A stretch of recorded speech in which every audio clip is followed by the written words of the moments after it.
ಇವತ್ತಿನ budget first ಬಜೆಟ್ಗೆ ಎಷ್ಟು ಮಾರ್ಕ್ ಕೊಡ್ತೀರಿ ಹೇಳಿ? ಹತ್ತರಲ್ಲಿ 9.5 ಪಾಯಿಂಟ್ ಕೊಡ್ತಾರೆ. ಎಷ್ಟು? 9.5. ಓಕೆ. ಆ 0.5 ಯಾಕೆ ಹೇಳ್ತಿರೋದು?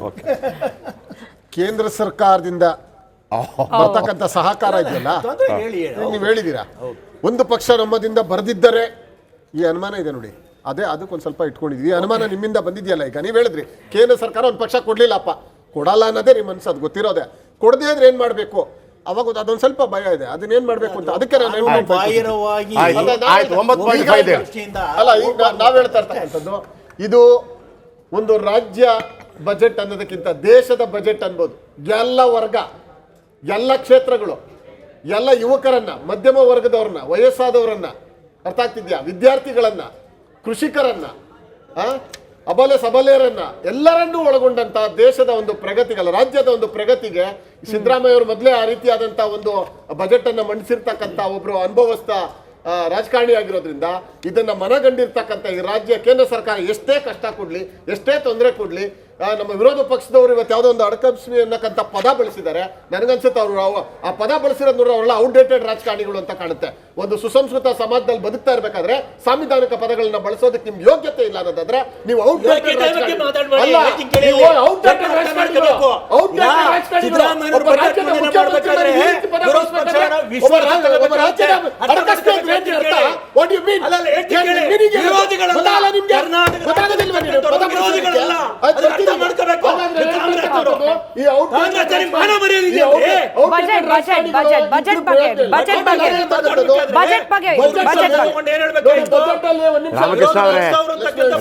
ರಾಮಕೃಷ್ಣ ಅವರೇ, ಕರ್ನಾಟಕ ರಾಜ್ಯದಲ್ಲಿರ್ತಕ್ಕಂಥ 6.5 ಕೋಟಿ ಜನರು ಕೂಡ ಇವತ್ತು ಪ್ರೀತಿ ವಿಶ್ವಾಸದಿಂದ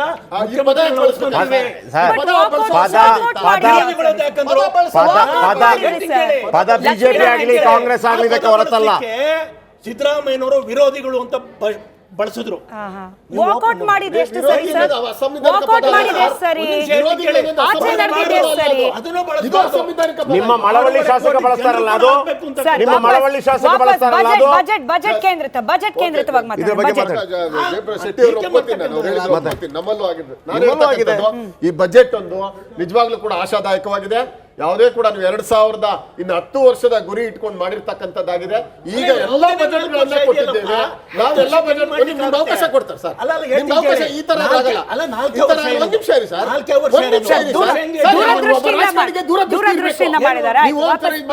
ರಾಜಕಾರಣಿಗೆ ಯಾವಾಗಲೂ ದೂರದೃಷ್ಟಿ ಇರಬೇಕು. ದೇಶ ಆಳಂಗೆ 25 ವರ್ಷದ ಮುಂದಿನ ಇರಬೇಕು, ರಾಜ್ಯ ಆಳಂಗೆ 10 ವರ್ಷದ ಮುಂದೆ ಇರಬೇಕು. ನೀವು ರಾಜಕಾರಣ ಮಾತಾಡೋದು ಬಿಡ್ತಿರಲ್ಲ ಸರ್, ಮಾತಾಡೋದು ಬಿಡ್ತಿರಲ್ಲ. 10 ವರ್ಷ ಡೆಲ್ಲಿಗೆ ಹೋಗ್ಬೇಕು. ಒಂದು ನಿಮಿಷ ಇರಿ,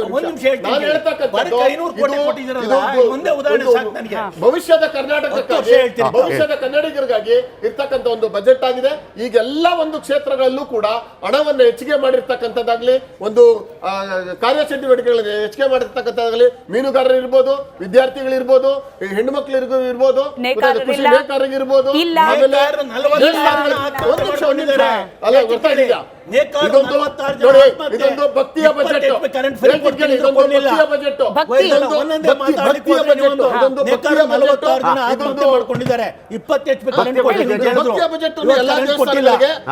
ಇನ್ಫ್ರಾಸ್ಟ್ರಕ್ಚರ್ ರೆಡಿ ಮಾಡ್ತಾ ಇದೀವಿ. ಬರೀ ನೀವು ರಾಮನ್ ತೋಡೋದು ಬರೀ ಉತ್ತರ ಪ್ರದೇಶದಲ್ಲಿ ಆದಾಯ ಹೆಚ್ಚಿಸ್ತಾ ಇದ್ರೆ ಆಗಲ್ಲ.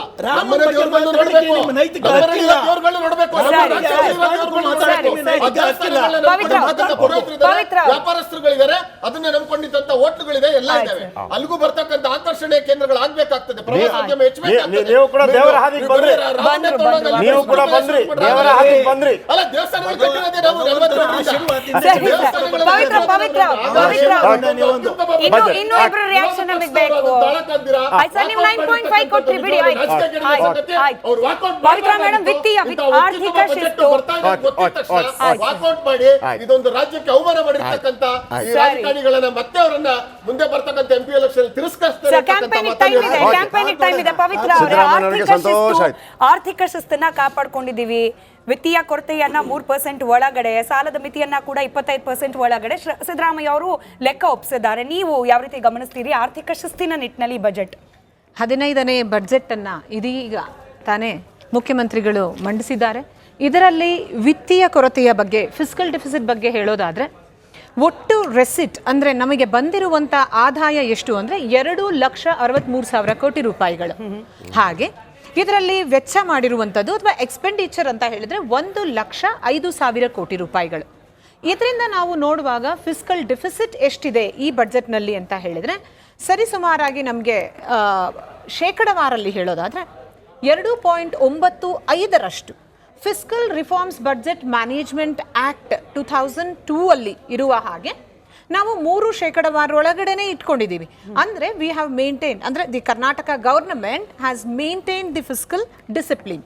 ಆದರೆ ನಮ್ಮದು GSTP ರೇಟ್ ಏನಿದೆ 25 ಲಕ್ಷ ಕೋಟಿ ರೂಪಾಯಿಗಳು 23-24ರಲ್ಲಿತ್ತು. 24-25ರಲ್ಲಿ 28 ಲಕ್ಷ ಕೋಟಿ ರೂಪಾಯಿಗಳಲ್ಲಿ ಹೇಳೋದಾದರೆ ಈಗ ಇದು ಶೇಕಡವಾರು 23.5ರಲ್ಲಿ ಇದು ಒಂದು ಸಾಲದ ಪ್ರಮಾಣವನ್ನು ಇಟ್ಕೊಂಡಿರೋದ್ರಿಂದ ಅಲ್ಲೂ ಕೂಡ ಶೇಕಡವಾರು 25ರೊಳಗೆ ಇರೋದನ್ನ ನಾವು ನೋಡಿದ್ರೆ ಎರಡೂ ಕಡೆ ಇದು ಫಿಸ್ಕಲ್ ಡಿಸಿಪ್ಲಿನ್ ಅನ್ನ ಕಾಯ್ದಿರಿಸಿದೆ ಈ ಒಂದು ಬಡ್ಜೆಟ್ ಅಲ್ಲಿ ಅಂತ ಹೇಳ್ಬೋದು. ನೀವು ಯಾವುದೇ ಪಾರ್ಟಿಗೆ ಸೇರಿ ಹೇಳ್ತಿರೋದಲ್ಲ ಇದು. ಇಲ್ಲ, ಅಂಕಿ ಅಂಶಗಳ ಆಧಾರದ ಮೇಲೆ ಮಾತ್ರ ಹೇಳ್ತಾ ಇದ್ದೀನಿ. ನಾನು ವೀಕ್ಷಕರಿಗೆ ಅರ್ಥ ಆಗಲಿ ಅಂತ ಹೇಳಿದ್ದೆ. ಹಾಗೆ ಇಲ್ಲಿ ಏನಂತ ಹೇಳಿದ್ರೆ ನಾವು ಕ್ಯಾಪಿಟಲ್ ಎಕ್ಸ್ಪೆಂಡಿಚರ್ ಮತ್ತೆ ರೆವಿನ್ಯೂ ಎಕ್ಸ್ಪೆಂಡಿಚರ್ ಅನ್ನ ನಾವು ನೋಡ್ತೇವೆ. ಬಟ್ ಯಾವಾಗಲೂ ಹೇಳುವಾಗ ಕ್ಯಾಪಿಟಲ್ ಎಕ್ಸ್ಪೆಂಡಿಚರ್ನ ಸ್ವಲ್ಪ ಜಾಸ್ತಿ ಮಾಡಿದಾಗ ದೀರ್ಘಾವಧಿಯಲ್ಲಿ ಅಸೆಟ್ ಕ್ರಿಯೇಷನ್ಗೆ ಅನುಕೂಲ ಆಗತ್ತೆ. ಬಟ್ ಈ ಬಾರಿಯೂ ಕೂಡ ಕ್ಯಾಪಿಟಲ್ ಎಕ್ಸ್ಪೆಂಡಿಚರ್ 55,000 ಕೋಟಿ ರೂಪಾಯಿಗಳಷ್ಟಿದೆ. ಹಾಗೆ ನಾವು ಪ್ರೀ ಬಡ್ಜೆಟ್ ಸೆಷನಲ್ಲಿ ಡಿಸ್ಕಸ್ ಮಾಡಿದ ಹಾಗೆ ಟ್ಯಾಕ್ಸ್ ರೆವೆನ್ಯೂ, ನಾನ್ ಟ್ಯಾಕ್ಸ್ ರೆವೆನ್ಯೂ, ತೆರಿಗೆ ಮೂಲಗಳು, ತೆರಿಗೆಯೇತರ ಮೂಲಗಳು ಅಂದಾಗ ತೆರಿಗೆಯೇತರ ಮೂಲಗಳಿಂದ ಈ ಬಾರಿ ಬಂದಿರುವಂತದ್ದು 13,500 ಕೋಟಿ ರೂಪಾಯಿಗಳು ಮಾತ್ರ.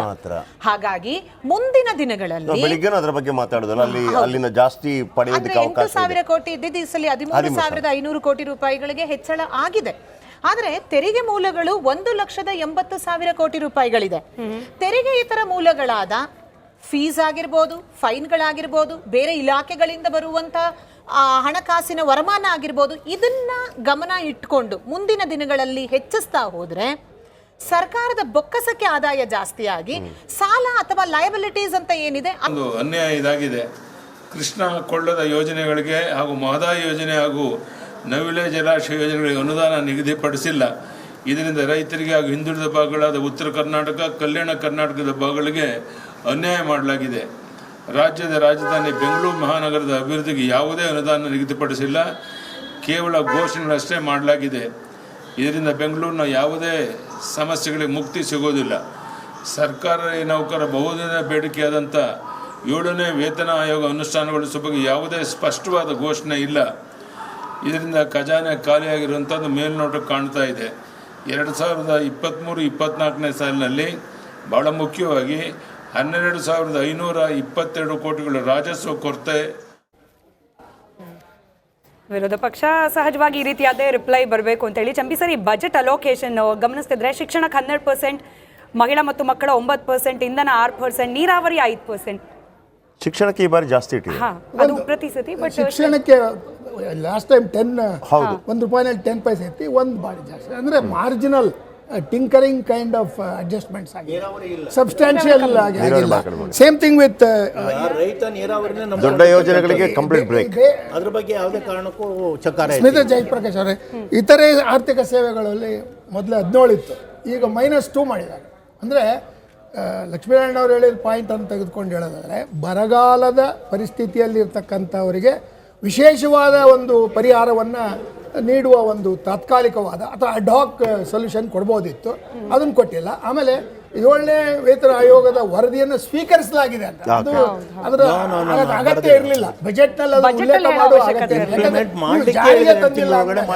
ಸೊ ಅದಿರ್ಬೋದು. ಆದರೆ ಒಟ್ಟಾರೆ ಹೇಳೋದಾದರೆ ಇಲ್ಲಿ ಇತರೆ ಸಾಮಾಜಿಕ ಸೇವೆಗಳಿಗೆ 1% ಜಾಸ್ತಿ ಮಾಡಿ, 1 ಪೈಸೆ ಜಾಸ್ತಿ. ಅಂದರೆ that is also welcome thing. ಸಾಲ ಮಾತ್ರ 18 ಪೈಸೆ. 1 ರೂಪಾಯಿನಲ್ಲಿ ನಾವು ಆದಾಯ ಬಂದರೆ ನಾವು 18 ಪೈಸೆಯನ್ನು ಅದಕ್ಕೆ ಕೊಡ್ತಕ್ಕಂಥದ್ದು. ಅಂದರೆ ಸಾಲದ ಹೊರೆಯನ್ನು ತೀರಿಸುವ ಒಂದು ಮಾರ್ಗಸೂಚಿ ಅಥವಾ ಯಾವ ರೀತಿ ಪರಿಹಾರ ಬರುತ್ತೆ ಅಂತಕ್ಕಂಥದ್ದು ಕಾಣ್ತಾ ಇಲ್ಲ ಅಂತಕ್ಕಂಥದ್ದು ಒಂದು. ಸಮಾಜ ಕಲ್ಯಾಣ ಇಲಾಖೆಗೆ 13 ಇದ್ದಿದ್ದು ನಾವು 15 ಮಾಡಿದ್ದಾರೆ, ಅಂದರೆ 2% ಜಾಸ್ತಿ ಮಾಡಿದ್ದಾರೆ. ಒಟ್ಟಿನಲ್ಲಿ ನನ್ನ ಅಭಿಪ್ರಾಯದಲ್ಲಿ ಇದು ಒಂದು ರೀತಿಯಲ್ಲಿ ಬ್ಯಾಲೆನ್ಸ್ಡ್ ಬಜೆಟ್ ಅಂತಕ್ಕಂಥದ್ದನ್ನು ಹೇಳ್ಬೋದು. ಎರಡನೇದು ಅಲ್ಪಸಂಖ್ಯಾತರಿಗೆ ಹೆಚ್ಚಿನ ರೀತಿಯ ಒಲವನ್ನು ತೋರಿಸ್ತಕ್ಕಂಥದ್ದನ್ನು 2024 ಎಲೆಕ್ಷನ್ಸ್ ಲಿಂಗಾಯತರು ಮತ್ತು ಅಲ್ಪಸಂಖ್ಯಾತರನ್ನು ಉದ್ದೇಶಪೂರ್ವಕವಾಗಿ ಅಲ್ಲಿ ಮನಸ್ಸಿದರು, ಅದರ ಅಗತ್ಯ ಇರಲಿಲ್ಲ. ಆಮೇಲೆ ಇನ್ನು ಕೆಲವು ಸಮುದಾಯದ ಹೆಸರಿನಲ್ಲಿ ಆಸ್ಪತ್ರೆಗಳನ್ನ ಸೇವಾ ಕ್ಷೇತ್ರಗಳನ್ನು ತೆರೀತಕ್ಕಂಥದ್ದು ಅನಗತ್ಯವಾದ್ದು. ಸಮುದಾಯದವ್ರಿಗೆ ಮಾತ್ರ ಆರೋಗ್ಯ ಕೆಡುತ್ತೆ. ಮನುಷ್ಯ ಆ ಮಾನವ ಸ್ಪಂದನೆಯನ್ನ ನಾವು ಗುರಿಯಲ್ಲಿ ಇಟ್ಕೊಳ್ಬಹುದು. ಬಹುಶಃ ಇದು ರಾಜಕೀಯವಾಗಿ ಬಹಳ ಆಶ್ಚರ್ಯ ಆಗೋದು ಅಲ್ಲಿಗೆ ಬರೋ ಡಾಕ್ಟರ್ಗಳು ಯಾರು ಇರ್ತಾರೆ ಅಂತ. ಆ ಪ್ರಶ್ನೆ ನಾನು ವಿರಾಮದಲ್ಲಿ ಹೇಳಿದೆ. ಅಂದ್ರೆ ಒಟ್ಟಿನಲ್ಲಿ ಈ ಬಜೆಟ್ನಲ್ಲಿ ಅದನ್ನ ಮಾಡಿದ್ದಾರೆ. ಆಮೇಲೆ ಕ್ರಿಟಿಕಲ್ ಕೇರ್ ಪ್ರತಿಯೊಂದು ಜಿಲ್ಲೆಗೆ that's a welcome, very good. ಯಾಕೆಂದ್ರೆ ಎಲ್ಲರೂ ಬೆಂಗಳೂರಿಗೆ ಬರೋಕ್ಕಾಗಲ್ಲ ಅಥವಾ ಬೇರೆ ಪ್ರದೇಶಕ್ಕೆ ಹೋಗೋಕ್ಕಾಗೋದಿಲ್ಲ. ಆಮೇಲೆ 120 ಹೊಸ ಕಾಲೇಜುಗಳನ್ನು ಇವರು ಪ್ರಸ್ತಾಪಿಸಿದ್ದಾರೆ. ಆದರೆ ಇಲ್ಲಿ ದುರಂತ ಅಂದರೆ 11,000 ಅತಿಥಿ ಉಪನ್ಯಾಸಕರುಗಳು ಇವತ್ತು ಉದ್ಯೋಗ ಭರವಸೆ ಇಲ್ಲದೆ ರಸ್ತೆ ಇಲ್ಲಿದ್ದಾರೆ, ಚಳವಳಿ ಮಾಡ್ತಾರೆ. ಸೇಮ್ ಥಿಂಗ್ ವಿತ್ ಅಂಗನವಾಡಿ ಕಾರ್ಯಕರ್ತರು, ಅವರು 15,000 ರೂಪಾಯಿಯನ್ನ ಕೇಳಿದ್ರು, ಸ್ಮಾರ್ಟ್ ಫೋನ್. ಸೊ ಈ ರೀತಿಯ ಒಂದರಲ್ಲಿ ಮತ್ತೆ ಕೃಷಿಯಲ್ಲಿ ಒಳ್ಳೆಯದನ್ನು ಮಾಡಿದ್ದಾರೆ. ಆಶಾ ಕಾರ್ಯಕರ್ತೆಯರಿಗೆ ಗ್ರ್ಯಾಚ್ಯುಟಿಯನ್ನು ಕೊಡ್ತೀವಿ ಅಂತ, ಅದು ಕನಸಿನಲ್ಲಿ ಅದು ಕನ್ನಡದಲ್ಲಿ ಇರ್ತಕ್ಕಂಥ ಗಂಟಾಗುತ್ತೆ ಹೊರತು ಈಗ ಅವ್ರ ಕರ್ತವ್ಯ ನಿರ್ವಹಣೆಯಲ್ಲಿ ಅವ್ರಿಗೆ ಏನು ಕೊಡ್ತೀರಿ ಅಂತಕ್ಕಂಥದ್ದನ್ನು ನೋಡ್ಬೋದು. ಆಮೇಲೆ 12 ಲಕ್ಷ ಮನೆಗಳನ್ನ ನಾವು ನಿರ್ಮಿಸ್ತೇವೆ ಅಂತ ಹೇಳಿದ್ರೆ, ಈಗಾಗಲೇ ನಿರ್ಮಿಸ್ತಿರ್ತಕ್ಕಂಥ ಮನೆಗಳು ಯಾವ ಕ್ವಾಲಿಟಿನಲ್ಲಿದೆ, ಅವುಗಳನ್ನ ಮಾರಾಟ ಆಗಿಲ್ಲ. People are not occupying.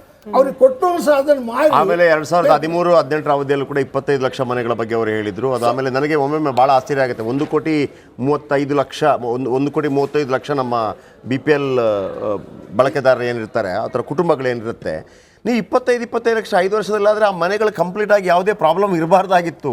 ನೀವು ಸತತವಾಗಿ ನಮ್ಮಲ್ಲಿ ಅನೇಕರಿಗೆ